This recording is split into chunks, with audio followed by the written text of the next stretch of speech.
দেশের এমন পরিস্থিতিতে সড়কে শৃঙ্খলা তো বটেই, সাধারণের বিভিন্ন সেবা দেওয়ার পাশাপাশি সামাজিক অন্যায় অসঙ্গতির বিরুদ্ধেও অবস্থান নিয়েছে শিক্ষার্থীরা। চাঁদাবাজি বন্ধেও তারা কাজ করছে। বৈষম্য বিরোধী ছাত্র আন্দোলনে সরকার পতনের পরও দেশের প্রয়োজনে কাজ করে যাচ্ছেন শিক্ষার্থীরা। রাস্তাঘাটে শৃঙ্খলা রাখার পাশাপাশি তারা অবস্থান নিয়েছেন চাঁদাবাজির মতো অন্যায়ের বিরুদ্ধে।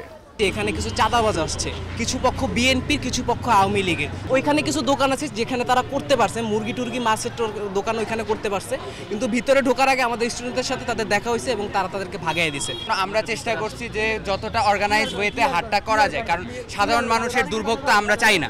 যারা এখানে রাজনৈতিক দল ছিল তারা মোটামুটিভাবে এখানে জড়িত ছিল এবং আমরা ছাত্র সমাজ চেষ্টা করতেছি তাদের নির্মূল করার জন্য। কোনো চাঁদাবাজি যে কেউ দিবে না আর কেউ নিতেও পারবে না। আমরা স্টুডেন্টরা আছি, আল্লাহর রহমতে হাট যতক্ষণ আছে আমরা আছি। চাঁদাবাজির ব্যাপারে প্রতিক্রিয়া জানতে রাজধানীর মেরাদিয়া বাজারে যাই যমুনা টেলিভিশন।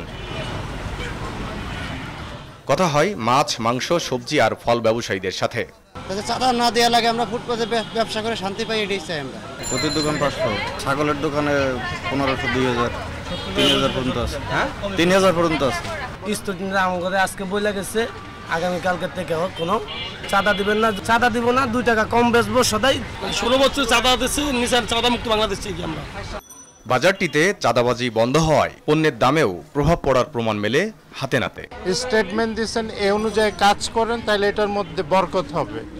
এখন দামে পাচ্ছেন একটু কমছে, তা আমি যদি ভাইজানকে বলছি 1400 করে রাখলে উইল বি হ্যাপি। ছাত্ররা যদি এই অবস্থায় থাকে তাহলে সব কিছু দাম কমবে, মানুষ একটু শান্তিতে থাকতে পারবে, দেশে চাঁদাবাজি থাকবে না। এমন ধারা অব্যাহত থাকলে শান্তি ফিরবে দেশে, প্রত্যাশা সবার। বনি আমিন, যমুনা নিউজ, ঢাকা।